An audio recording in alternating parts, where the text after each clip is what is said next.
Days में और कोई है बाकी, डे 1, डे 2, डे 3 आज के लेक्चर के बाद आप कर लेना, उसके बाद डे 4 भी आज के लेक्चर के बाद कर लेना। डे 3, डे 4 आज के लेक्चर के बाद हो जाएगा आपसे। डे 4 में कुछ क्वेश्चंस नहीं होंगे इंटीग्रेशन डिफरेंशिएशन वाले, वो नहीं होंगे, बाकी हो जाएंगे। डे 5, डे 7, डे 8 हो गया ना, फिर उसके बाद आपका क्या डे 5। डे 5 के डाउट्स बोलो,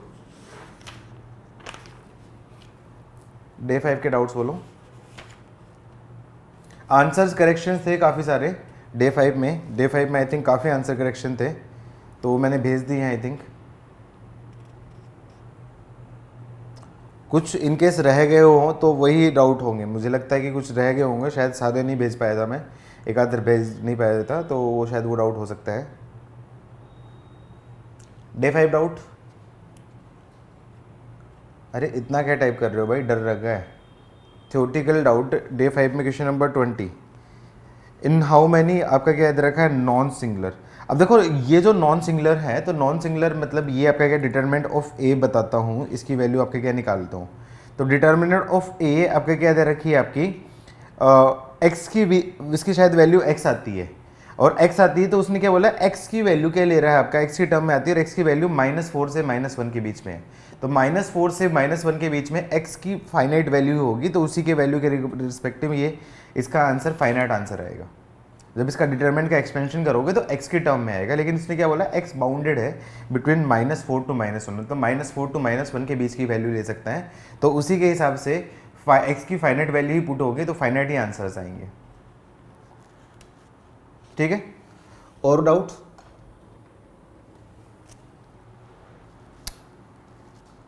रियल नंबर और इंटीजर, यदि इंटीजर हुआ तो फिर इनफाइनाइट आंसर होगा, इंटीजर हुआ तो इनफाइनाइट आंसर होगा। तो यहाँ पे x बिलोंग्स टू आपका क्या है, डाल लो, इंटीजर डाल लो। सॉरी, रियल नंबर हो तो इनफाइनाइट आंसर होगा, तो x बिलोंग्स टू आपका क्या है, इंटीजर डाल लो, क्योंकि शायद आंसर फाइनाइट दे रखा था इन्होंने, तो फाइनाइट दे रखा, तो उस वजह से वेयर लिख लो x बिलोंग्स टू इंटीजर। और जनरली इंटीग्रल ही पूछता है, जनरली इंटीग्रल ही पूछता है इंटीजर वाली वैल्यूज। और कोई डाउट है? आंसर 0 दिया है, 0 नहीं दिया है शायद, आंसर चेक करो, मेरे हिसाब से फाइनाइट आंसर आ रहा है बेटा।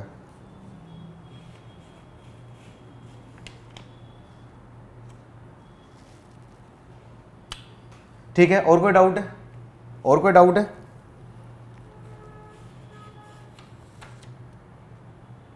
और कोई डाउट है? डीपीएस के बच्चों डे 7, डे 8 में क्वेश्चन नंबर 7 है, डे 5 में कोई और डाउट नहीं है?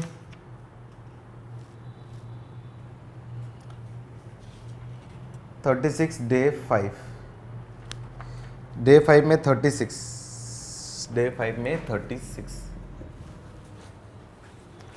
ओके ठीक है, डे 8 में देखते हैं, डे 8 में क्वेश्चन नंबर 3, और डे 8 में क्वेश्चन नंबर 3 है। 3 तो मैंने स्किप करने को बोला था बेटा, 3 तो मैंने स्किप करने को बोला था, आई थिंक ये तो डिस्कस कर लिया था मैंने। और क्वेश्चन नंबर 7, क्वेश्चन नंबर 7 तो कंसेप्चुअली है, कंसेप्चुअली है, आपका क्या दे रखा है, ए और बी 2 मैट्रिसेस दे रखी है, रैंक ऑफ ए आपकी m दे रखी है, रैंक ऑफ बी m दे रखी है, तो रैंक ऑफ ए बी, अब m इंटू एन और m इंटू एन, तो मिनिमम जो होगी ना उसी में से हो सकती है। ये तो क्लास नोट्स में लिखवाया है बेटा, मैंने क्लास नोट्स में लिखवाया है, चेक करो वीर। ठीक है, आई थिंक बस करेक्शन ही था, बाकी डाउट नहीं होने चाहिए इसमें मॉड्यूल में, मुझे भी नहीं लग रहा है कि इतने कुछ होने चाहिए, क्योंकि जिस टाइप से क्वेश्चन हम लोग करते हैं उसके बाद इतने डाउट्स तो नहीं बनने चाहिए थे। डे 5 का क्वेश्चन नंबर 36, डे 5 का क्वेश्चन नंबर 36, यहाँ पे बेटा ये तो क्लास में एग्जाम्पल दिया था, याद करो, मैट्रिक्स जब स्टार्ट किया था तो क्लास नोट्स में मैंने होमवर्क दिया था, एनसीईआरटी का क्वेश्चन है, ये आपको करना था। क्या करना है मैं बता देता हूँ वापस से। 36 में क्या दे रखा है आपका, बस इसमें मैनिपुलेशन थी, 0 -10 अल्फा, 10 अल्फा और -10 अल्फा, ये ए मैट्रिसेस दे रखी है, और बी मैट्राइसेस दे रखी है आपकी cos alpha minus sine alpha और कॉस एल्फा। अब क्या निकालना है, आई माइनस ए, आई प्लस ए मैट्राइसेस क्या हो जाएगी आपकी 1 माइनस टेन एल्फा और 1 माइनस टेन एल्फा। और दूसरी क्या आपकी आई माइनस ए होगी, आई माइनस ए क्या आ जाएगी 1 प्लस टेन एल्फा और माइनस टेन एल्फा और 1 प्लस टेन एल्फा। अब इसका इन्वर्स ही है, तो इसका इन्वर्स करने के लिए मैं इसका डिटर्मिनेंट निकाल लेता हूं, आई माइनस ए का डिटर्मिनेंट, इसकी वैल्यू क्या जाएगी आपकी 1 plus tan alpha plus ten square alpha. ये आपके क्या इसकी डिटर्मिनेंट की वैल्यू हो जाएगी। तो अब यहाँ पे क्या आई माइनस ए का इनवर्स निकालो, तो इसकी वैल्यू क्या आ गई, adjoint of I minus A upon determinant of I minus A. तो अब यहाँ पे क्या करूंगा आपका आई माइनस, फिर उन दोनों को मल्टीप्लाई करूंगा, I plus A inverse, I plus A into I minus A inverse को मैं क्या करूँ मल्टीप्लाई करूंगा, और उसकी वजह से फिर फाइनल आंसर आएगा और ये बी की टर्म्स में होगा। तो लेंथी क्वेश्चन है, कैलकुलेटिव है और कोई शॉर्ट तो इसमें नहीं है। किसी को कोई शॉर्ट मिल रहा है तो बता सकता है, कोई शॉर्ट मिल रहा है तो 36 में कोई शॉर्ट मिल रहा है तो बता सकता है। बाकी यहाँ पे तो मुझे लग नहीं रहा है कि कोई शॉर्ट मेथड और हो सकता है, लेंथी है। 36 में कोई और शॉर्ट मेथड मिला किसी को डे 5 के 36 में, या फिर ऐसे ही किया सब लोगों ने? एक तरीका और कर सकते हो, शॉर्ट मैं बताता हूँ, ये फाइंड करना काफ़ी लेंथी हो सकता है, शॉर्ट मैं बताता हूँ, मेथड 2 आप ये ट्राई कर सकते हो। यहाँ पे क्या दे रखा है आपका I plus A into I minus A inverse. तो इसको ट्राई करना कि क्या पता इसमें कुछ हो सकता है। सब्स्टिट्यूट करने से बेटा नहीं हो पाएगा, बड़ा डिटर्मिनेंट में सब्स्टिट्यूट कर देते, मैट्रिक्स में अवॉइड करना है। इसको मैंने आई माइनस ए से मल्टीप्लाई कर दिया, बी की पावर के को आई माइनस ए से मैंने मल्टीप्लाई कर दिया, तो उस केस में ये क्या बन जाएगा आपका आई बन जाएगा। तो indirectly I plus A into I is equals to B की power K into I minus A हो गया। अगेन आई प्लस ए की वैल्यू क्या आ जाएगी आपकी, इसको बोल सकता हूँ आपका क्या बी की पावर के माइनस बी की पावर के इंटू ए। लेकिन आई गैस कैलकुलेशन तो यहाँ भी करनी पड़ेगी, तो मुझे नहीं लगता कि ये भी कोई बहुत ज़्यादा रिलेवेंट है, मुझे नहीं लगता कि ये है, तो यही से कर दो और कोई दूसरा तरीका नहीं है इसमें, प्रॉपर तरीका यही है, इसी तरीके से ही करना पड़ेगा। बी की पावर के बी स्क्वायर निकालना पड़ेगा, लेकिन इससे मुझे लगता है कि इससे थोड़ा आसान हो सकता है, क्योंकि बी की पावर के है और बी की पावर के इंटू ए निकालना, लेकिन यहाँ पे भी कैलकुलेशन करना ही पड़ेगा, बराबर ही काम है, एक ही बात है, आप इससे करो या इससे करो एक ही बात है, इससे एग्जैक्ट आंसर आएगा, इससे थोड़ा सा और करना पड़ेगा। कैलकुलेशन ही है बेटा, और तो कुछ है नहीं, कैलकुलेशन ही है, ठीक है। और कोई डाउट, उसके अलावा और कोई डाउट? कल जो प्रॉपर्टीज थी सारी प्रॉपर्टी एक बार याद की आप लोगों ने, आई होप, उम्मीद कर रहा हूँ मैं। एक बार मैं आपको 3-4 मिनट दे रहा हूँ, सारी प्रॉपर्टी एक बार फटाफट से रिवाइज कर लो, उन्हीं प्रॉपर्टी की एप्लीकेशन देखेंगे, फटाफट से 3-4 मिनट ले रहा हूँ और एक बार सारी प्रॉपर्टी देख लो ऊपर से क्या है। कल की कोई प्रॉपर्टी में कोई डाउट हो तो पूछ सकता है, एक बार प्रॉपर्टी रिवाइज कर लो, सारी प्रॉपर्टी रिवाइज कर लो। डिग्री और फैक्टर में कोई रिलेशन नहीं है, डिग्री प्रिंसिपल डायगोनल एलिमेंट के प्रोडक्ट से निकालते हैं, फैक्टर आपका क्या है, एक्स की जगह अल्फा रखने पे वैल्यू ऑफ डिटरमिनेंट 0 आती है तो उससे फैक्टर आता है। वो दोनों को मिला के मैं एक्सपेंशन करने का एक तरीका बताया था आपको, फास्ट तरीका बताया था। डिटरमिनेंट में क्वेश्चन सोल्व करना कंपैरेटिवली आसान होता है, क्यों? क्योंकि यहाँ पे कई बार मैं ट्रिक की हेल्प से क्वेश्चन कर लेता हूँ, तो मैं सबसे पहले वही तरीका बताऊंगा जिससे आपके काफ़ी क्वेश्चंस बन जाते हैं, ठीक है। क्वेश्चन ऐसे दे देता है, क्वेश्चन आपको ऐसा दे दे, मान लो आपका क्या है, find value of k if determinant of b plus c, c b, C plus ए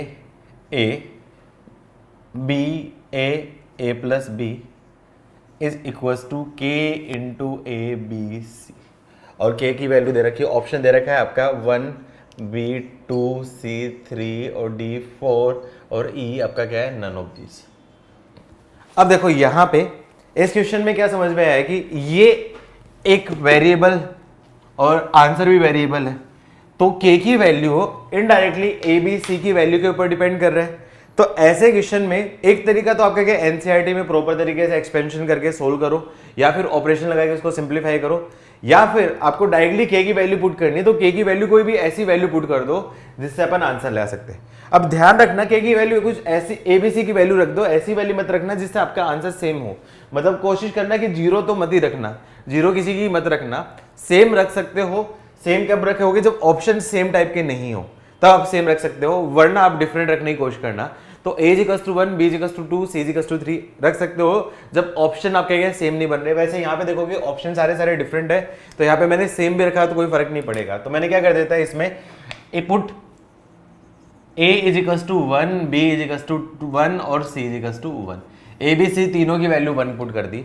तो LHS की वैल्यू क्या आ जाएगी, 2 1 1 1 2 1 1 1 2, और RHS की वैल्यू क्या है आपकी, k × 1 × 1 × 1, इनडायरेक्टली k की वैल्यू यही आएगी। तो इसको सिंप्लीफाई करूंगा तो k की वैल्यू क्या जाएगी आपकी, 2 × 4 - 1 -1 इंटू उसके रेस्पेक्टिव डिलीट किया आपका क्या है 2 - 1 +1 इंटू आपका क्या है 1 - 2 = आपका क्या है k। तो क्या जाएगा, ये आपका बन जाएगा आपका 6, ये आपका क्या जाएगा आपका +1, ये 6 - 1 और -1 = k। तो k की वैल्यू क्या आएगी आपकी 4 आ जाएगी। कोई भी और वैल्यू रखोगे उस केस में भी आंसर आपका क्या है 4 आएगा। आप वेरीफाई कर सकते हो, a = 1, b = 2 और c = 3 रखोगे तो उसमें कैलकुलेशन थोड़ी सी बढ़ जाएगी, लेकिन इसमें आंसर k की वैल्यू क्या रहेगी आपकी 4 ही होगी। ये आपका क्या है काफ़ी क्वेश्चन में यूज आता है। ये मेथड कब लगाना है, जब वेरिएबल की टर्म्स में डिटरमिनेंट दे रखी है और वेरिएबल की टर्म्स में आंसर है, तो उस क्वेश्चन को मुझे कभी भी सोल्व नहीं करना कॉम्पिटिटिव एग्जाम्स में। एनसीईआरटी में मुझे सोल्व करना पड़ेगा प्रॉपर्टी लगा के, लेकिन कॉम्पिटिटिव एग्जाम्स में मुझे कभी भी सोल्व नहीं करना है। मैं उस केस में डायरेक्टली आंसर दूंगा। प्रॉपर तरीके से करते, ऑपरेशन लगा देते, बी सी दे रखा है तो ऑपरेशन लगा देता हूँ, R1 = R1 - R2 - R3, ये 0 बन जाता है, यहाँ पे सिंप्लीफाई होता है, यहाँ सिंप्लीफाई करता, फिर उसके बाद एक्सपेंशन करता, उससे एग्जैक्टली आंसर आता है। आई होप सबको ये समझ में आया होगा। यस नो लिखो फटाफट से। एक और क्वेश्चन करो, इसका आंसर फटाफट से दो। क्वेश्चन 2, इसका आंसर फटाफट से दो। इफ़, ये एनसीईआरटी का फेमस क्वेश्चन है जो पूछा जाता है 4 मार्क्स में। If a + b + 2c c a b + c + 2a a b sorry b c + a + 2b = k time of a + b + c का होल स्क्वायर, देन k = फटाफट आंसर दो, फटाफट से आंसर दो, फटाफट से आंसर दो। अब इसको वेरीफाई करके दिखाएंगे हम लोग प्रॉपर तरीके से, यही आपका आंसर आएगा। वेरीफाई भी करके बताऊंगा। सबसे पहले आपका क्या, हिडन ट्रायल से। हिडन ट्रायल से क्या करूं, देखो k की वैल्यू और ABC है, आंसर सारे डिफरेंट है, तो ABC की रेंडमली कोई वैल्यू रख दूं। जीरो अवॉइड करना, जीरो को रखना अवॉइड करना, सेम रख सकते हो यदि ऑप्शंस में कोई फर्क नहीं पड़े। तो मैंने क्या किया, a पुट किया मैंने, a = 1, b = 1 और c = 1। तो डिटरमिनेंट क्या बन जाएगा आपका 4 1 1 1 4 1 1 1 4 = k × 1 + 1 + 1 की होल स्क्वायर। इसको सोल्व करो। डिटरमिनेंट की वैल्यू क्या है, डिटरमिनेंट की वैल्यू क्या है, जल्दी से बताओ। LHS की वैल्यू क्या है, LHS की वैल्यू क्या है, जल्दी से बताओ। इसको सोल्व किया, LHS की वैल्यू क्या है जी, डिटरमिनेंट की वैल्यू 54 = k × 9। तो k की वैल्यू क्या जाएगी आपकी 6 आ जाएगी। ये आपका क्या है डायरेक्टली आंसर हो गया। अब ये तो आपका क्या है प्रॉपर तरीका था, ये तो आपका क्या है हिडन ट्रायल वाला मेथड था। हिडन ट्रायल वाला मेथड, इसको प्रॉपर तरीके से बता दो। पहले ये नोट करो, फिर प्रॉपर तरीके से बताता हूँ।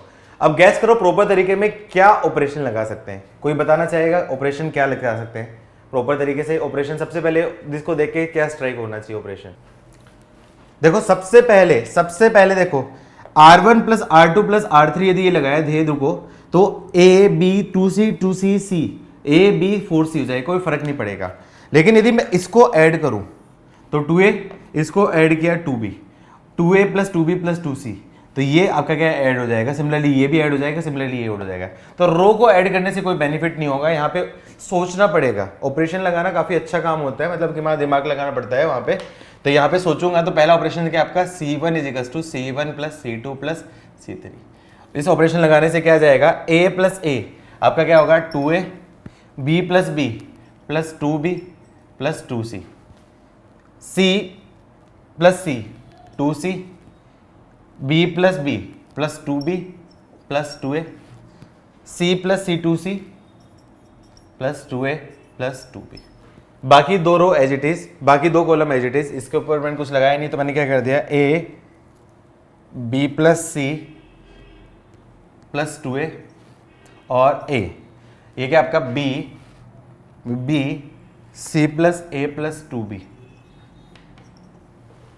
ठीक है, अब थोड़ा ध्यान से देखो, यहां से थोड़ा ध्यान से देखो, यदि मैं C1 से मैंने क्या कर दिया कॉमन ले लिया, तो C1 से मैंने कॉमन ले लिया तो क्या कॉमन लेने के बाद क्या आपका 2 into A plus B plus C common आ जाएगा, क्या बचेगी 1 1 1 A B plus C plus 2A A B B C plus A plus 2B। अब जब भी 1 1 1 देखो, 1 1 1 देख के खुश हो जाया करो, 1 1 1 देखो मतलब जीरो बन रहे हैं, तो जीरो बन रहे हैं तो ऐसी की हेल्प से मैं जीरो बना सकता हूं। बताओ क्या ऑपरेशन लगो, फटाफट सोचो क्या ऑपरेशन हो सकते हैं, फटाफट से लिखो लिखो जल्दी लिखो, क्या ऑपरेशन हो सकते हैं। किसी सिंपल लाइन या कॉलम की हेल्प से मैं बाकी सबको जीरो बना सकता हूं। तो क्लियरली ये देखो, ये जो है ये 1 है तो ये 1 माइनस 1 जीरो होगा, ये 1 माइनस 1 जीरो होगा, तो मतलब इसकी हेल्प से इन दोनों को मैं जीरो बना सकता हूं। तो यहां पे मैंने ऑपरेशन लगा दिया R2 is equals to R2 minus R1 and R3 is equals to R3 minus R1। एक साथ मैं दो ऑपरेशन लगा सकता हूं, ये दोनों ऑपरेशन लगा दिए मैंने। तो यहां पे R1 के ऊपर कोई ऑपरेशन नहीं लगा, तो R1 तो एज इट इज हो गया आपका, बाहर आपका क्या 2 time of A plus B plus C चल रहा है, और R1 से आपका क्या है 1A और B, ये क्या जाएगा आपका 0 B plus C plus 2A minus A, मतलब ये आपका क्या जाएगा आपका यहाँ पे होल क्यूब। अरे एक मिनट रुको, क्वेश्चन में लैंग्वेज मिस्टेक थी, ये होल क्यूब करो, होल क्यूब करो, होल क्यूब करो, होल क्यूब करो, होल क्यूब करो, तो आंसर देखो अब क्या आएगा, होल क्यूब मतलब 27। हाँ होल क्यूब ही है मेरे पास, होल क्यूब ही है, मैंने गलत लिख दिया था, होल क्यूब करो, ये होल क्यूब। ठीक है, उससे क्या जाएगा, ये आपका बन जाएगा आपका B plus C plus A और ये 0, और ये बन जाएगा आपका 0, और ये बन जाएगा A माइनस A 0, और ये बन जाएगा C plus A plus B। Clearly इस रो से B plus C plus A common ले लिया, इस रो से मैंने A plus B plus C common ले लिया, तो क्या जाएगा आपके पास बन जाएगा, ये एक्सप्रेशन बन जाएगा आपका 2 time of A plus B plus C into A plus B plus C into A plus B plus C। क्या बन जाएगी डिटरमिनेंट आपके, क्या आएगी 1 A B 0 1 0 0 0 1। याद करो ये आपके क्या है ट्रायंगुलर मैट्रिक्स, ट्रायंगुलर मैट्रिक्स का मल्टीप्लिकेशन क्या होगा प्रिंसिपल डायगोनल से, तो बोल सकता हूँ आपका 2 time of A plus B plus C का होल स्क्वायर, ये होल क्यूब, ये इस क्वेश्चन का फाइनल आंसर होगा। तो मतलब आंसर सेम ही होगा, कोई फर्क नहीं पड़ेगा। वो गलती से मैंने यहाँ पे लिख दिया था, होल क्यूब ही था वहाँ पे क्वेश्चन में, तो K की वैल्यू क्या आपकी 2 ही आएगी। तो ये सारा मेथड आपको NCERT के लिए करना पड़ेगा, लेकिन ये आना चाहिए आपको, क्योंकि कॉम्प्लिकेटेड जो क्वेश्चंस होते हैं जो जेईई एडवांस में आते हैं उसमें वैल्यू पुटिंग से जनरली नहीं होता है। आपका क्या स्टेट इंजीनियरिंग कॉलेज हो गया या फिर मेंस के क्वेश्चंस वो वैल्यू पुटिंग से बन जाते हैं, और वैल्यू पुटिंग से सारे क्वेश्चन नहीं बनते, सारे क्वेश्चन नहीं बनते, सिर्फ वही क्वेश्चन बनते हैं जो वेरिएबल के टर्म्स में क्वेश्चन दिया है और वेरिएबल के टर्म्स में आंसर है, वो वैल्यू पुटिंग से बनते हैं। आई होप ये मेथड सबको क्लियर हुआ है। यस नो लिखो फटाफट से, आगे बढ़ते हैं फिर। अरे मैंने एक बात बताओ, क्या स्टैंडर्ड डिटरमिनेंट का एक्सपेंशन मैंने सबके लिए बता दिया था क्या? 4 बता दिए थे क्या लास्ट टाइम? मुझे याद नहीं है, 4 स्टैंडर्ड डिटरमिनेंट का एक्सपेंशन बता दिया था ना? हाँ ठीक है। ऐसा नहीं है कि ये वैल्यू पुटिंग सिर्फ आपके क्या है बोर्ड्स या फिर आपके जेईई मेंस उसके लिए, जेईई एडवांस के क्वेश्चन में भी कर सकते हैं। कैसे क्वेश्चन होगा मैं बताता हूँ आपको, दोनों देता हूँ, एक मेंस का क्वेश्चन एक एडवांस का क्वेश्चन, दोनों में आपका क्या ट्रिक लग के आंसर हो रहा है। जैसे क्वेश्चन दे दिया है आपका, क्वेश्चन दिया है ये आपका क्या है जेईई मेंस का एवा है, if A B C are pth qth and rth term of a GP, then value of log of A, log of B, log of C, P QR111 is, इसकी वैल्यू निकालनी है।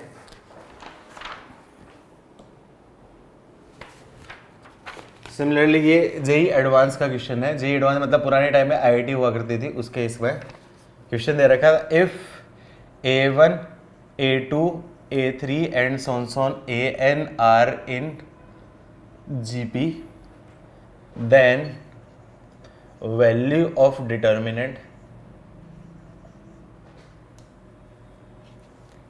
log of A1 AN log of AN plus 1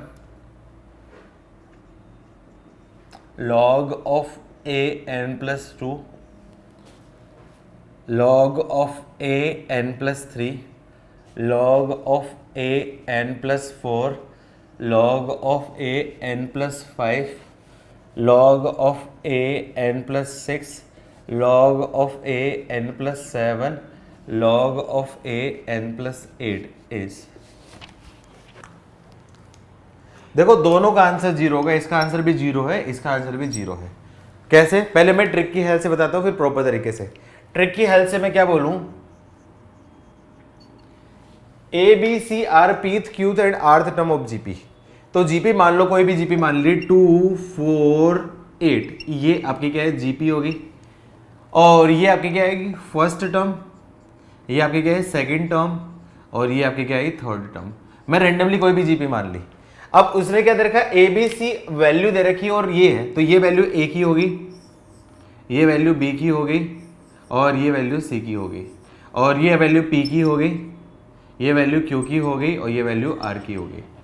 तो value रखूंगा, तो log of A, log of A का मतलब आपका क्या है, लॉग ऑफ ए की जगह रख देता हूं log of 2, log of b, log of b मतलब log of 4, log of c मतलब लॉग, ये आपका उधर हो जाएगा, लॉग ऑफ 2, लॉग ऑफ 4 और लॉग ऑफ 8। ये आपका क्या होगा 1 2 3 1 1 1। थोड़ा ध्यान से देखो, लॉग ऑफ 4 को क्या बोल सकता हूं, इसको बोल सकता हूं 2 का होल स्क्वायर, लॉग ऑफ 8 को बोल सकता हूं 2 की होल क्यूब। तो इनडायरेक्टली क्या जाएगा, ये आपका बन जाएगा log of 2 2 time of log of 2 और 3 टाइम लॉग ऑफ 2, 1 2 3 1 1 1। थोड़ा ध्यान से देखो, लॉग ऑफ 2 यहाँ से कॉमन ले लिया तो क्या बचेगा 1 2 3 1 2 3, दो रो सेम, दो कॉलम सेम, तो इसकी वैल्यू क्या जाएगी आपकी 0। सिमिलरली यहाँ पे वैल्यू पुटिंग करनी है, तो वैल्यू पुटिंग से मैं कोई भी मान लेता हूँ। मैंने 1 क्यों नहीं रखी, क्योंकि log 1 0 होती है, तो 0 रखना थोड़ा अवॉइड करना है, बाकी कुछ भी रख सकते हो, 1 रख सकते हो, कोई इशू नहीं है।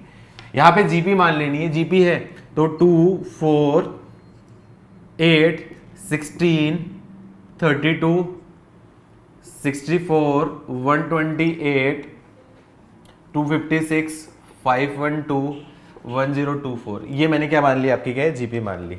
ये पहली दूसरी तीसरी टर्म होगी, तो वैल्यू रखूंगा तो क्या जाएगी, ये बन जाएगी आपकी log of 2, log of 4, log of 8, log of आपका क्या है 16, log of 32, log of 64, log of 128, log of 256, log of 512। उससे मुझे क्या समझ में है, ये log ऑफ 2 इसको बोल सकता हूँ 2 का होल स्क्वायर, ये आपका क्या है 2 की होल क्यूब, ये आपका क्या है 2 की पावर 4, ये आपका क्या है 2 की पावर 5, ये 2 की पावर 6, ये 2 की पावर 7, 2 की पावर 8 और 2 की पावर 9। सबसे क्या कर दूँ log of 2 log of 2 log of 2 common ले लिया, ये log ऑफ 2 log ऑफ 2 की टर्म्स में आ जाएगा, तो इसको बोल सकता हूँ आपका 4 ऑफ log ऑफ 2। मैं स्टेप खा रहा हूँ, कोई इशू तो नहीं है ना किसी को स्टेप खा जाऊँ तो। ये आपका क्या है 7 ऑफ log ऑफ 2, इसको 2 of log of 2, 5 of log of 2, 8 of log of 2, 3 of log of 2, 6 of log of 2, 9 of log of 2। उससे मुझे क्या बेनिफिट है, यहाँ से सबसे log of 2 log of 2 log of 2 common ले लिया, तो log ऑफ 2 की होल क्यूब कॉमन आ जाएगी 1 4 7 2 5 8 3 6 9। जब भी ऐसा कोई नंबर दे रखा है आपका एपी में सीक्वेंस हो, मतलब कोई भी दो रो या तीनों रो या तीनों कॉलम्स किसी भी डिटरमिनेंट की एपी में हो, तो उस केस में उसका आंसर क्या होता है आपका 0 होता है। क्यों? क्योंकि इनका कॉमन डिफरेंस देखो, ऑपरेशन लगाऊंगा, यहाँ पे मैंने ऑपरेशन लगा दिया R2 is equals to R2 minus R1 and R3 is equals to R3 minus R2, ये ऑपरेशन लगा दिया तो क्या आपका 1 2 3 एज इट इज हो गया।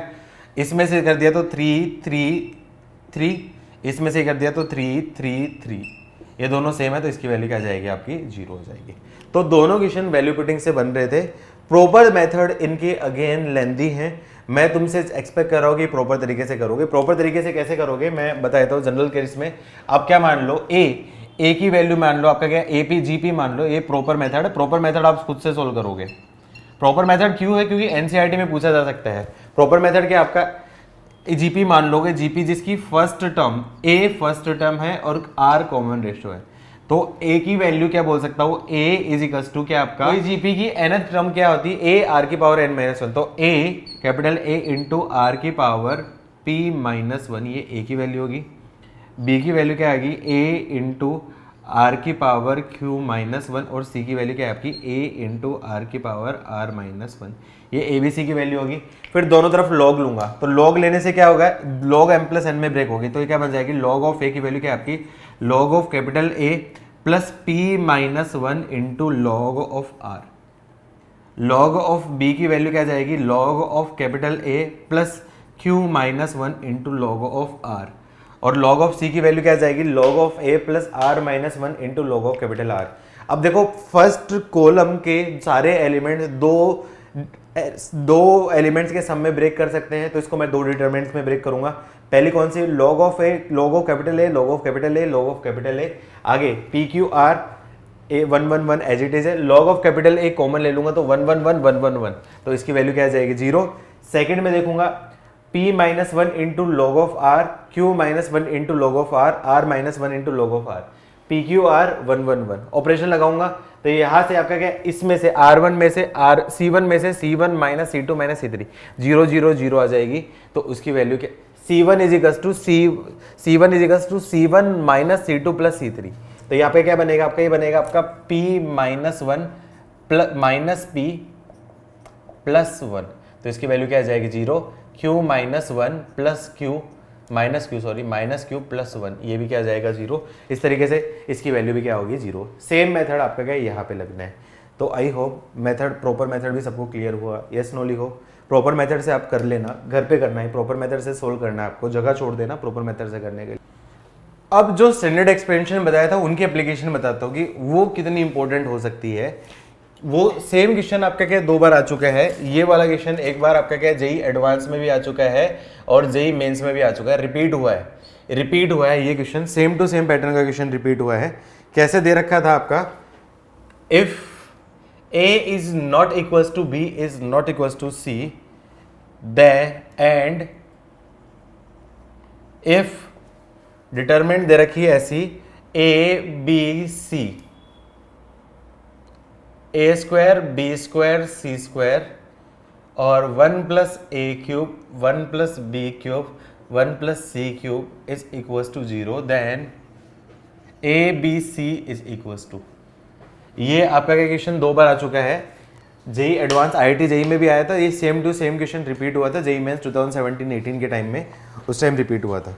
और एक और क्वेश्चन दे रहा हूँ, जैसे मान लो आपका क्या है, कुछ स्टैंडर्ड प्रॉपर्टी पे बेस्ड जैसे मैं बोलूँ, क्वेश्चन दे दिया आपका, ऐसा दे दिया, value of determinant 0 iota minus 1000 iota minus 500, 1000 minus iota 0, और ये क्या जाएगा 200 माइनस आयोटा 500 माइनस आयोटा, और ये आ गया है आपका आयोटा माइनस 200 0।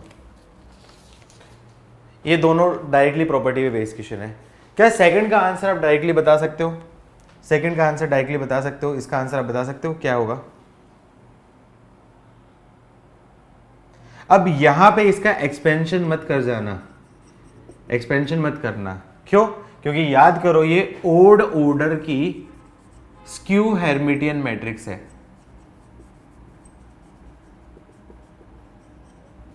या फिर स्क्यू सिमेट्रिक भी मान सकते हो, स्क्यू सिमेट्रिक जैसी ही होती है स्क्यू हेर्मिटियन, क्योंकि प्रॉपर्टी ऑफ हेर्मिटियन और स्क्यू हेर्मिटियन सेम होती है, सिमेट्रिक और स्क्यू सिमेट्रिक। तो मतलब इसको चाहो तो तुम स्क्यू सिमेट्रिक भी बोल सकते हो, एक ही बात है, कोई फर्क नहीं पड़ेगा, क्योंकि दोनों ओवरऑल तो सेम ही होती है, बस फर्क क्या होता है, हेर्मिटियन में आपका क्या कॉम्प्लेक्स नंबर एलिमेंट होते हैं, सिमेट्रिक स्क्यू सिमेट्रिक में आपका क्या रियल नंबर होते हैं। तो ओड ऑर्डर की स्क्यू सिमेट्री या स्क्यू हेर्मिटियन मैट्रिक्स की वैल्यू क्या होती है आपकी 0। ये प्रॉपर्टी याद है तो डायरेक्टली आप आंसर करोगे, नहीं याद है तो इसका एक्सपेंशन करोगे, जो कि काफी लेंथ दे जाएगा। क्या इसका आंसर बता सकते हो डायरेक्टली, पहले वाले का आंसर बता सकते हो? बहुत आसान है, बहुत ही आसान है। प्रॉपर्टी लगानी है, देखो इधर देखो, सबसे पहले देखो कॉलम 3 में all element of column 3 are represented in terms of two elements. तो मैं क्या बोल सकता हूँ, इसको मैं बोल सकता हूँ as a sum of two determinant बोल सकता हूँ। तो मैं बोल सकता हूँ a B c, a square B square C square 1 1 1 plus क्या बनेगा, a B c a square B square C square a cube b cube c cube is equal to 0। याद करो ये जो वैल्यू है ये आपके क्या साइक्लिक ऑर्डर मेंटेन है, साइक्लिक ऑर्डर मेंटेन्ड है नहीं है, मेंटेन्ड है। तो इसकी वैल्यू इनडायरेक्टली किसके इक्वल हो जाएगी आपकी 1 1 1 a B c a square B square C square के इक्वल बोल सकता हूँ, नहीं बोल सकता हूँ? क्यों? क्योंकि देखो पहला ऑपरेशन लगाऊं, ये ऑपरेशन किया तो माइनस का साइन, फिर इन दोनों को आपस में इंटरचेंज करो तो माइनस माइनस प्लस हो जाएगा। और मैंने बोला था साइक्लिक ऑर्डर मेंटेन है तो सेम हो गया। अब यहाँ पे क्या करो, इससे मैंने ए कॉमन लिया, इससे बी कॉमन लिया, इससे सी कॉमन लिया, तो plus A B c common हो गया, तो क्या आपका 1 1 1 a B c a square B square C square, उसकी वैल्यू क्या जाएगी 0। इसका एक्सपेंशन आपको याद है ना, स्टैंडर्ड एक्सपेंशन क्या होता है 1 ही 1 में बोलो, क्या होता है आपका a minus B, B minus C, C minus A plus A B C into इसका एक्सपेंशन होता है a minus B, B minus C, C minus A is equal to 0। Clearly ये दोनों से कॉमन हो गया, तो a minus B, b minus C और c माइनस ए कॉमन ले लिया, ओके आपका 1 plus A B C is equal to 0। अब देखो क्लियरली इसने क्या दे रखा है, a is not equal to b is not equal to c, a b c equal हो नहीं सकता, मतलब ये इक्वल हो नहीं सकता, ये बता दूं, ये 0 हो नहीं सकता, ये 0 मतलब ये तो ये 0 या फिर ये 0 या फिर ये 0 या फिर ये 0, ये भी 0 हो नहीं सकता, ये भी 0 हो नहीं सकता, मतलब इनडायरेक्टली क्या आपका 1 plus A B C is equal to 0, a B C is equal to -1, ये उसका आंसर। क्या ये टफ था? क्या ये टफ था?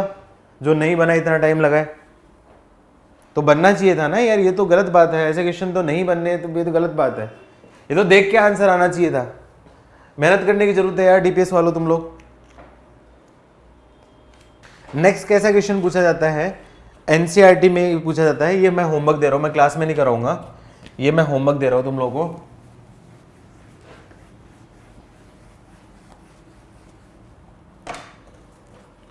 विदाउट एक्सपेंशन, ये एनसीईआरटी का क्वेश्चन है इसलिए मैं बताता हूं, एनसीईआरटी के साथ साथ करवानी है तुम लोगों को। Without expansion find value of determinant. Determinant क्या दे रखी है आपकी 1 स्क्वायर 2 स्क्वायर 3 स्क्वायर 4 का होल स्क्वायर, 2 का होल स्क्वायर 3 का होल स्क्वायर 4 का होल स्क्वायर 5 का होल स्क्वायर, 3 का होल स्क्वायर 4 का होल स्क्वायर 5 का होल स्क्वायर 6 का होल स्क्वायर, 4 का होल स्क्वायर 5 का होल स्क्वायर 6 का होल स्क्वायर 7 का होल स्क्वायर। इसकी वैल्यू निकालनी है विदाउट एक्सपेंशन क्या होगा। ये क्वेश्चन 1 है। क्वेश्चन नंबर 2, इसका आंसर शायद 0 आएगा। दूसरा क्या दे रखा है आपका factorial 10 factorial 11 factorial 12 factorial 11 factorial 12 factorial 13 factorial 12 factorial 13 factorial 14। इसकी वैल्यू निकालनी, इसका आंसर 0 नहीं आएगा। ये आपका क्या है फैक्टोरियल n है, मैं बताया तो मैं ऐसे लिखता हूँ फैक्टोरियल को, आप लोगों ने शायद ऐसा लिखा होगा फैक्टोरियल को, लेकिन मैं ऐसे लिखता हूँ तो इसलिए मैंने बता दिया फैक्टोरियल है। इसका आंसर 0 नहीं होगा। क्या करना है, ऑपरेशन लगाना है, ऑपरेशन लगाओगे या फिर कुछ सिंप्लीफाई करोगे। Factorial 10 11 into factorial 10 12 into 11 into factorial 10, factorial 10 इससे common, factorial 11 12 into factorial 11 12 13 into 12 into factorial 11, factorial 11 इससे कॉमन, फैक्टोरियल 12 इससे कॉमन। उसके बाद कुछ ऑपरेशन लगा के सोल्व करना। सिमिलरली यहाँ पे भी क्या आपका ऑपरेशन लगा के सोल्व करना है, कर लेना। दोनों एनसीईआरटी टाइप के क्वेश्चन हैं, इस टाइप के क्वेश्चन पूछे जा सकते हैं एनसीईआरटी में, करना उसको प्रॉपर्टी का बता के ही आपको निकालना है, तो ऐसे क्वेश्चन पूछे जा सकते हैं आपको। ठीक है, कर लोगे? ठीक है, अब दो क्वेश्चन ऐसे बता रहा हूं जिसमें प्रॉपर्टी लगानी सीखनी पड़ेगी। तो प्रॉपर्टी लगानी सिखाने के लिए वो दोनों क्वेश्चन बता रहा हूं, प्रॉपर्टी लगानी सिखाने के लिए दोनों क्वेश्चन बता रहा हूं। वो दोनों क्वेश्चन आप करने हैं, अभी ट्राई करो या फिर होमवर्क ट्राई करो, आपकी चॉइस है। क्वेश्चन दे देता है प्रूव दैट, ये मैं प्रॉपर्टी लगाने के लिए ही दे रहा हूं, ये प्रॉपर्टी लगाने सीखने के लिए दे रहा हूं।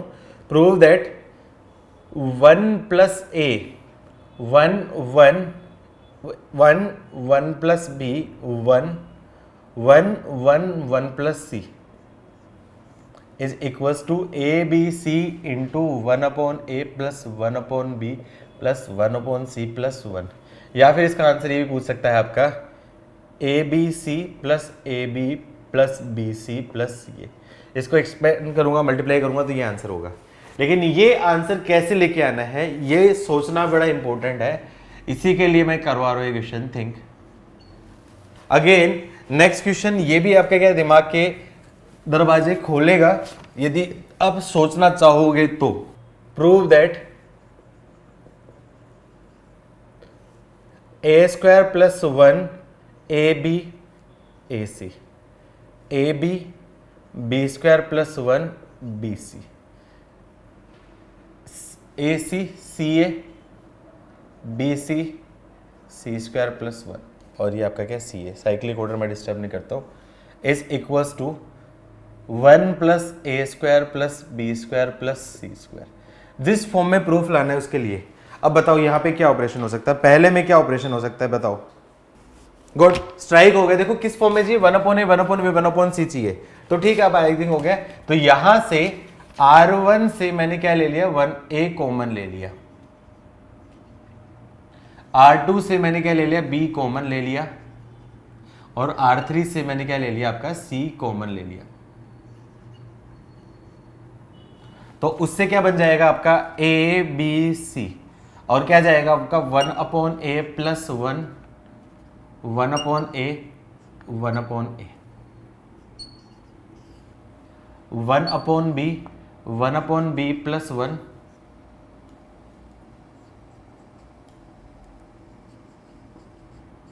1 अपॉन बी और 1 अपॉन सी 1 अपॉन सी और 1 अपॉन सी प्लस 1। अब क्या करूंगा ऑपरेशन, अब बताओ और ऑपरेशन जिस फॉर्म में चाहिए उस फॉर्म में लाने के लिए क्या करूंगा, जिस फॉर्म में चाहिए उस फॉर्म में लाने के लिए बताओ, जल्दी से लिखो यार, जल्दी लिखो। अब देखो कॉलम ऐड करने से कोई बेनिफिट नहीं है, यहाँ पे रो ऐड करोगे तो बेनिफिट होगा। तो मैंने एक ऑपरेशन लगा दिया R1 is equals to R1 plus R2 plus R3।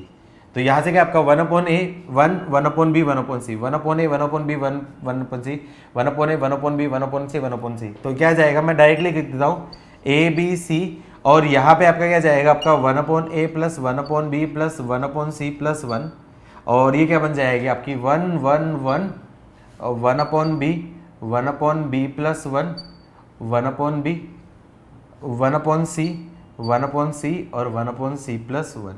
अब देखो जीरो बनाने के लिए क्या कर देता हूँ, इसकी हेल्प से बना गया तो C2 is equals to C2 minus C1 and C3 is equals to C3 minus C1। Solve कर लेना, आ जाएगा।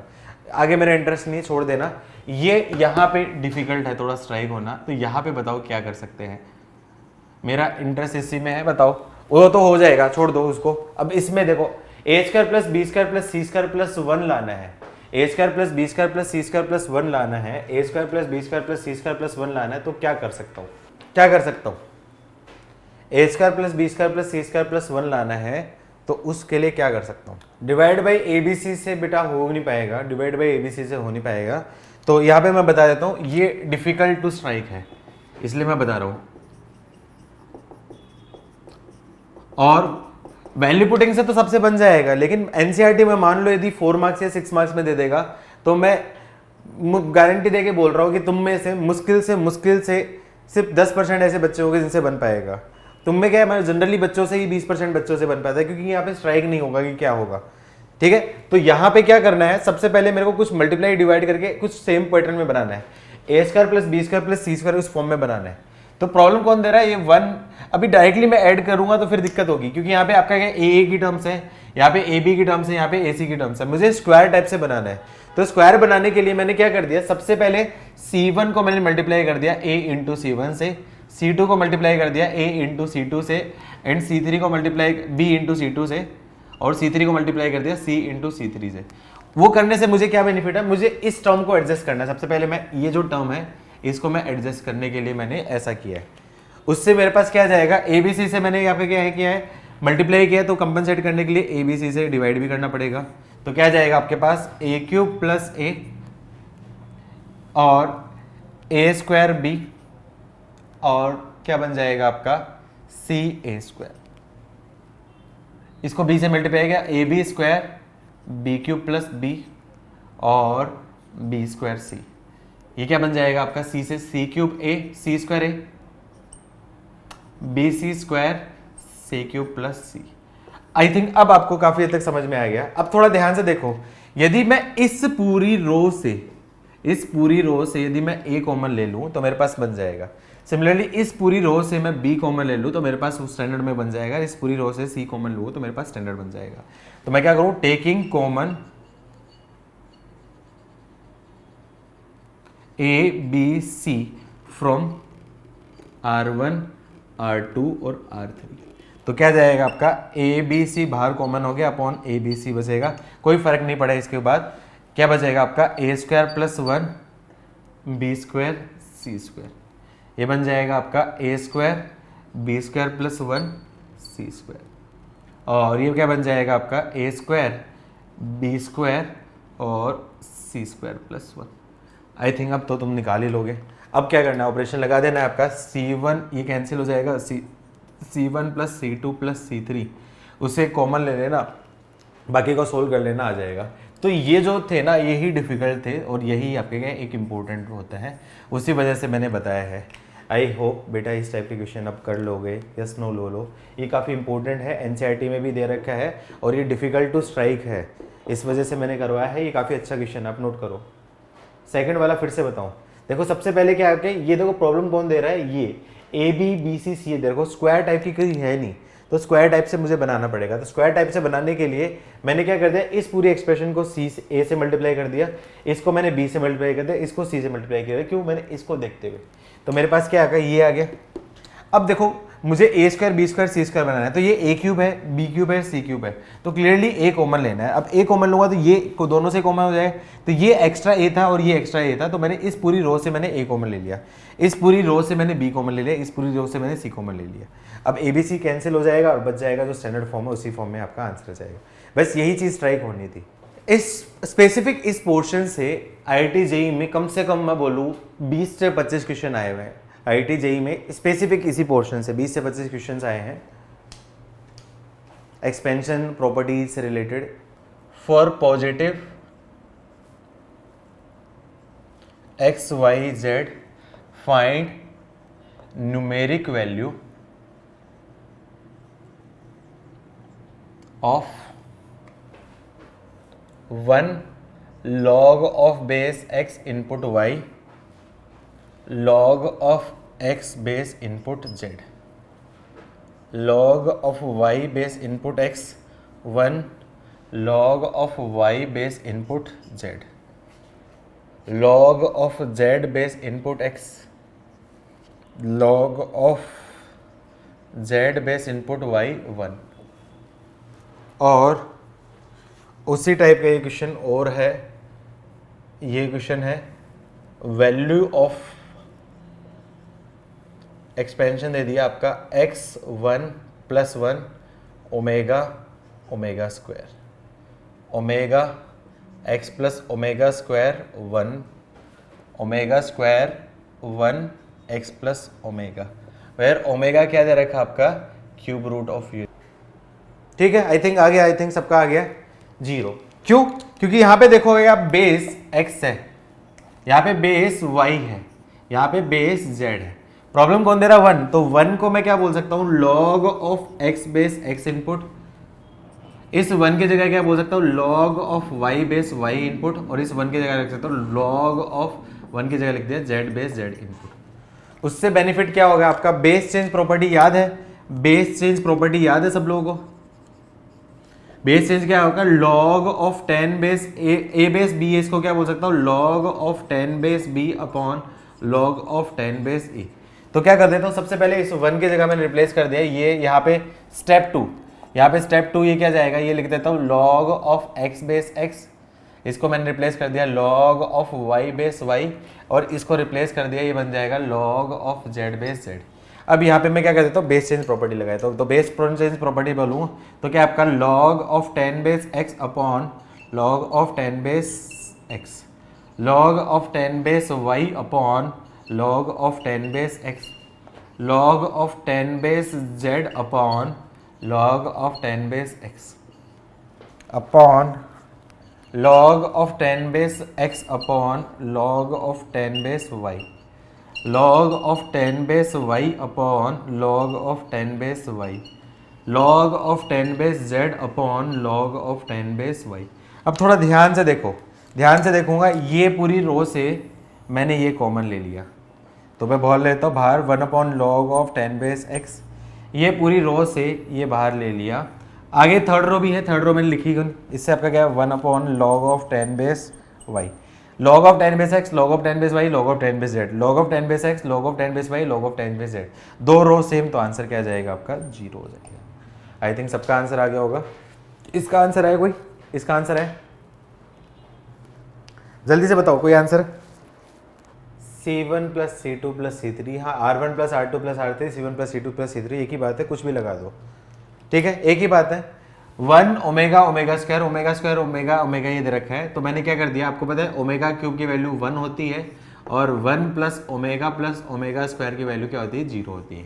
तो ये चीज़ देख के मैंने क्या ऑपरेशन लगा दिया, R1 पे लगा दिया R1 plus R2 plus R3, ये लगाने से मुझे क्या बेनिफिट हो गया, x plus 1 plus omega square, next omega square as it is, omega x, ये आपका बन जाएगा omega plus x plus omega square plus 1, x plus omega square 1, omega square 1 plus x plus omega 1 और x plus omega.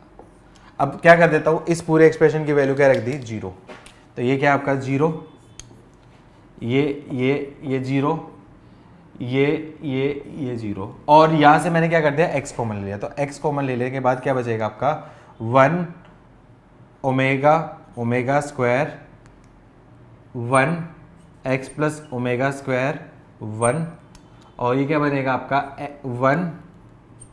1 x plus omega. अब क्या कर देता हूँ, 1 1 1 दिख गए, तो 1 1 1 दिख गए तो आंख बंद करके ऑपरेशन बनाने के लिए 0 बना देने के लिए कर दिया करो, ठीक है। तो 0 बनाने के लिए क्या कर देता हूँ, यहाँ पे मैंने ऑपरेशन लगा दिया, ये 0 की हेल्प से मैंने बोल दिया C2 is equals to C2 minus C1 and C3 is equals to C3 minus C1। तो यहाँ पे लगा देता हूँ, तो x बाहर एज इट इज है, C1 एज इट इज हो गया 1 omega square as it is, ये 0, और ये क्या जाएगी x plus omega square minus omega, और ये 1 माइनस ओमेगा स्क्वायर, और ये क्या बन जाएगा आपका 0, और ये क्या बन जाएगा आपका 1 माइनस ओमेगा, और ये क्या आपका x माइनस ओमेगा माइनस 1। अब 2 0 आ गए, तो मैं क्या कर देता हूँ, रो 1 के रेस्पेक्टिव एक्सपेंशन, R1 के रेस्पेक्टिव एक्सपेंशन कर देता हूँ। एक्सपेंशन करने के बाद किसी का कोई आंसर है, कोई आंसर है एक्सपेंशन करने के बाद? अरे सिंप्लीफाई होता है, बहुत इजी सिंप्लीफाई होता है। तो x इंटू क्या कर देता हूँ, यहाँ पे सोल्व करूँगा तो क्या जाएगा, x इंटू क्या बचेगा आपका x plus omega square minus omega into x minus omega minus 1 minus 1 minus omega और 1 minus omega square, minus 0 plus 0, वो तो कोई फर्क नहीं पड़ेगा, तो उसको लिख देता हूँ। अब इसको क्या करो, मल्टीप्लाई करो, सिंप्लीफाई करो। एक ट्रिकी क्वेश्चन करो, ये काफ़ी इंपॉर्टेंट है, जिसको स्ट्राइक होगा ये बहुत बढ़िया क्वेश्चन है। The value of delta a square cos of N x sine of N x, a cos of n plus 1 into x sine of n plus 1 into x,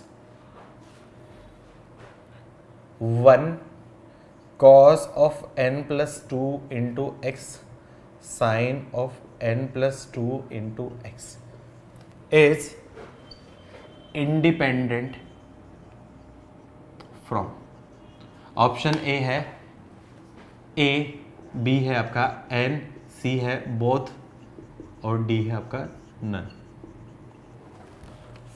second है आपका ये आपका क्या है, ऐसा दे देगा आपका the roots of equation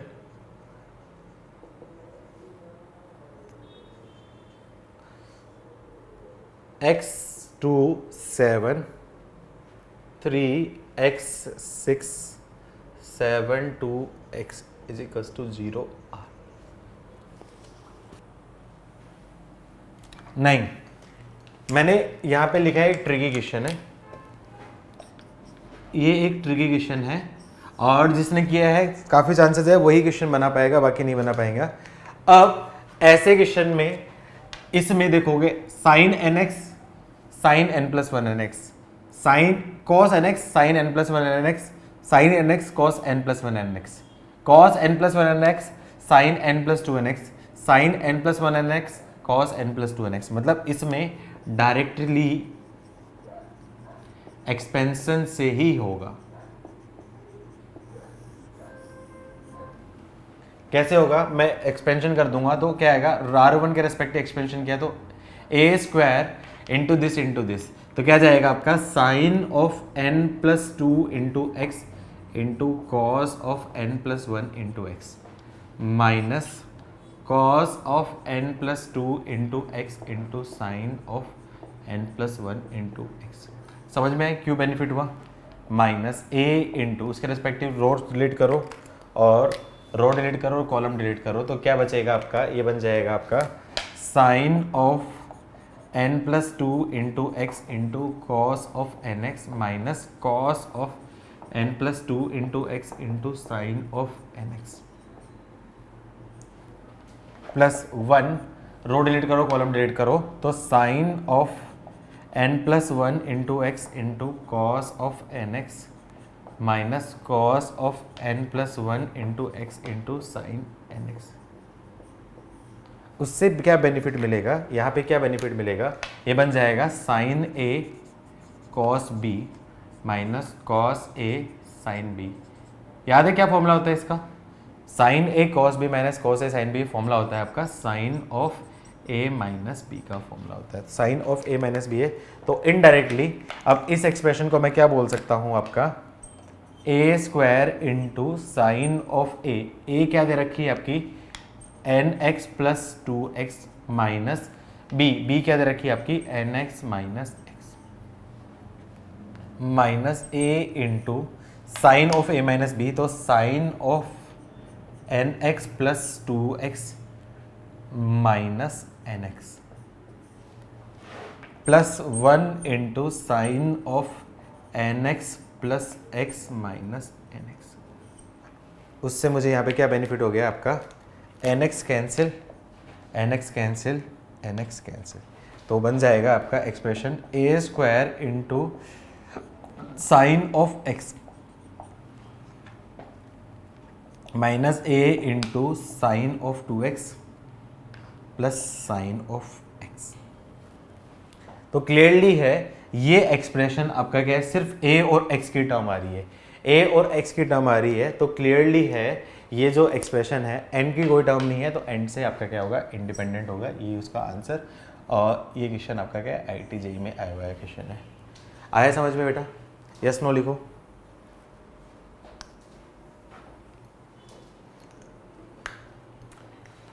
second type का क्वेश्चन है, जब भी किसी इक्वेशन में ऐसे रूट फाइंड करने हो, एक चीज ध्यान रखना, रूट फाइंड करने हैं तो ऐसे केस में इसकी डिग्री देखूंगा, तो इसकी डिग्री आपकी क्या दे रखी है 3 डिग्री है, तो 3 डिग्री है तो क्या आपका 3 रूट्स होंगे, तो यहां पे लॉस ऑफ रूट हो सकता है। तो कोई भी ऑपरेशन ऐसा ना लगा हो जिससे x की डिग्री कम हो रही है,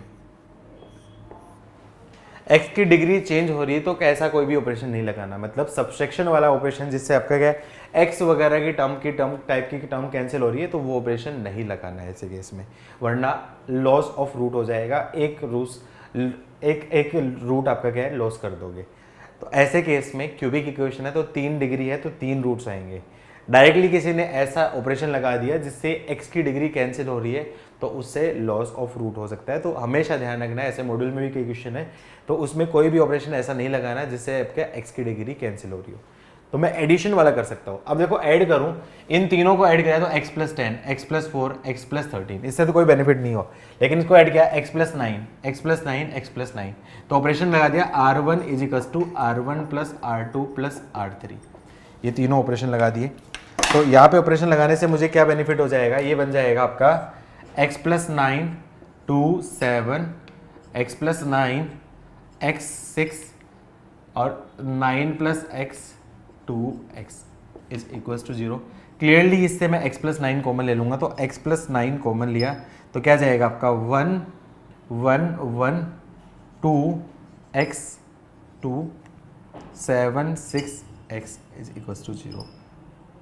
अब चाहो तो इसका एक्सपेंशन कर सकते हो या फिर आप कर सकते हो, क्लियरली एक रूट तो क्या आपका x = -। अब इसका एक्सपेंशन कर दो, इसका एक्सपेंशन कर दो या फिर 2 जीरो भी बना सकते हो, एक ही बात है।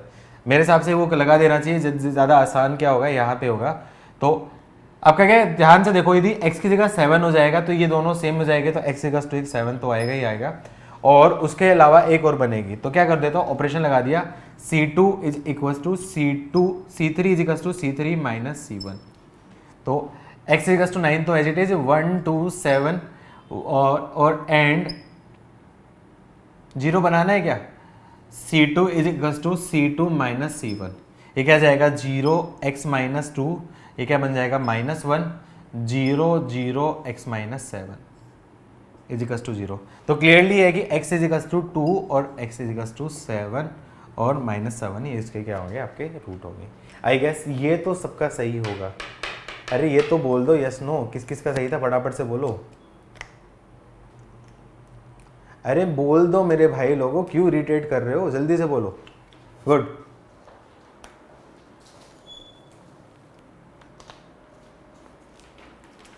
नोट हो जाए, डन लिखो। अब 2 आईटी क्वेश्चन और करवाता हूं मैं आपको। अब डिटरमिनेंट वाले क्वेश्चन कर सकते हो बेटा, डे 3 और डे 4 भी आई थिंक आप कर सकते हो। डे 4 में इंटीग्रेशन, डिफरेंशिएशन, समेशन, ये क्वेश्चन छोड़ देना, ये कल के लेक्चर में हम लोग कंप्लीट कर लेंगे। आप क्या कर लो, डे 3 कर लो, डे 3 पूरा कंप्लीट होना चाहिए, करेक्शंस मैंने दे दिए हैं। और डे 4 में भी homework, day 3 and day 4 complete. Day 4 में हो सकता है 2-3 क्वेश्चन ऐसे हों जो नहीं बने, वो रुक जाना, जो नहीं बने मतलब वो पढ़ाया नहीं है, मतलब जो पढ़ाया है वो डेफिनेटली बनेगा, जो पढ़ाया है वो डेफिनेटली बनेगा, 100% बनेगा। यदि क्लास में आपने अटेंड की है, अच्छे से समझा है तो 100% बनेगा। और जो नहीं बन रहा है मतलब हो सकता है अलग कंसेप्ट हो या फिर कैलकुलेशन मिस्टेक हो, 2 ही रीजन होंगे, उसके अलावा नहीं होगा। n = 0 से आ जाएगा। हाँ, वो वहां तो वैल्यू पुटिंग हुई, लेकिन वो तो हिडन ट्रायल हुआ ना, जिसमें इंडिपेंडेंट वाले क्वेश्चन वो हिडन ट्रायल से नहीं कर सकते, क्योंकि मुझे नहीं पता कि वो किससे इंडिपेंडेंट है, मुझे नहीं पता कि किससे इंडिपेंडेंट है। तो ऐसे केस में हिडन ट्रायल नहीं कर सकते पढ़ना, वो तो वैल्यू पुटिंग चेक करना हो गया, क्योंकि मुझे तो वो मैं लेके चलाओगे, लेट्स अज्यूम करो कि n से इंडिपेंडेंट है, उस केस में x से इंडिपेंडेंट है, a से इंडिपेंडेंट है, वो चेक करने का तरीका हुआ, वो चेक करने का तरीका हुआ, आंसर आ जाएगा, आंसर आ गया है, लेकिन एक वैलिड मेथड नहीं है वो। 2 क्वेश्चन जेई के कर लो, ये जेई में 2 टाइम्स आया है और जेई मेंस में भी आया है, अलग अलग फॉर्म में, अलग अलग फॉर्म में आया है ये सेम क्वेश्चन। देखो मैं क्यों लिखवा रहा हूँ जेई वगैरह, क्योंकि स्टैंडर्ड क्वेश्चन रिपीट हो रहे हैं, अभी इतने सारे शिफ्ट में आपके जेई के एग्जाम्स हो रहे हैं, तो काफी बार ऐसा हो रहा है कि स्टैंडर्ड क्वेश्चन डायरेक्टली रिपीट हो रहे हैं।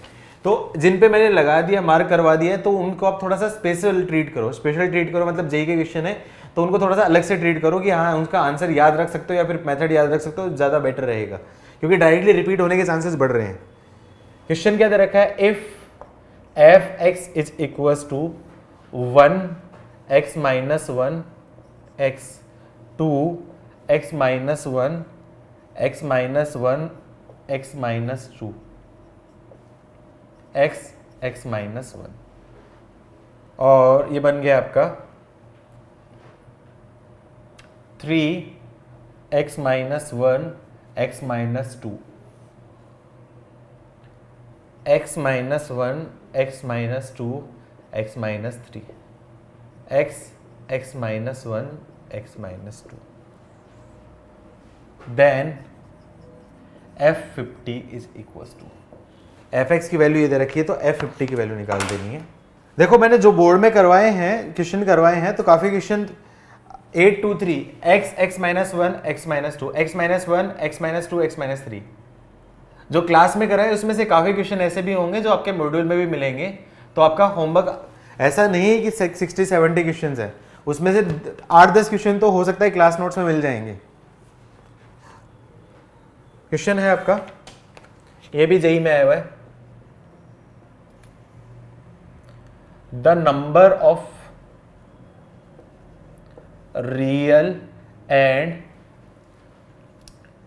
Distinct solutions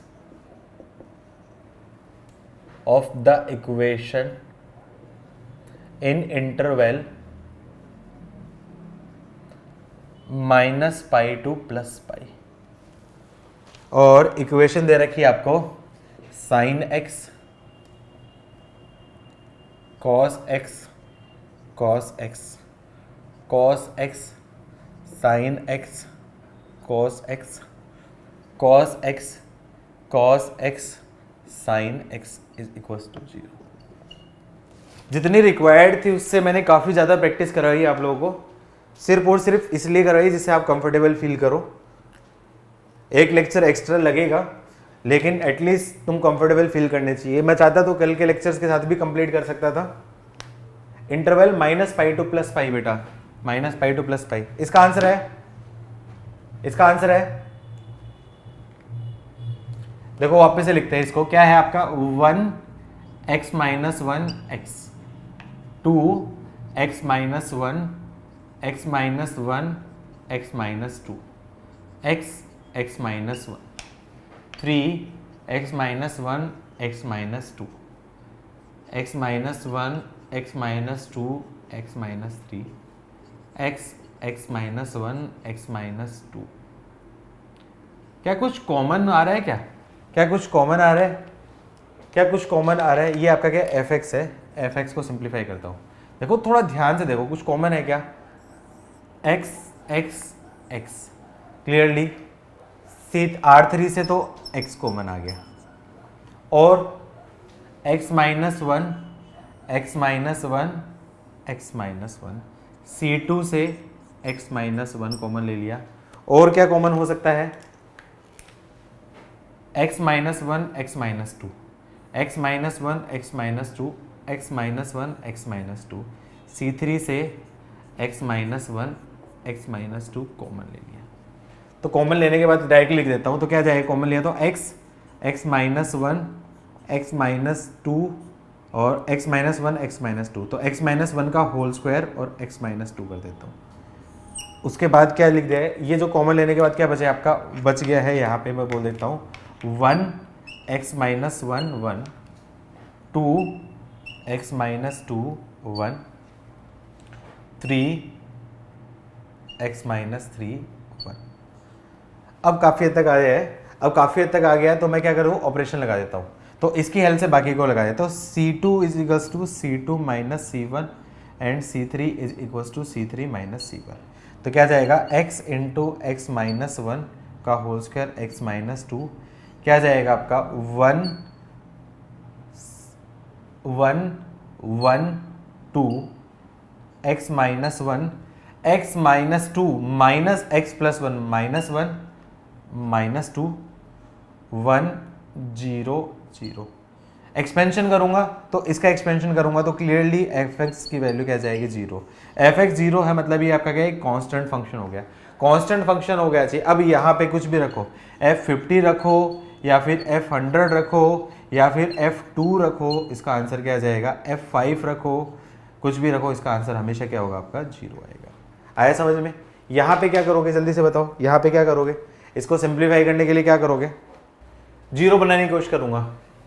cos cos sin cos cos है तो ऑपरेशन लगा दिया मैंने, R2 is equals to R2 minus R1 and R3 is equals to R3 minus R1।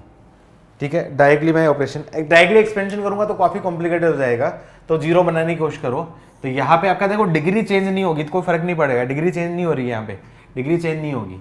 तो साइन एक्स कॉस एक्स तो क्या जाएगा आपका cos X minus sine X और sine X minus cos X zero,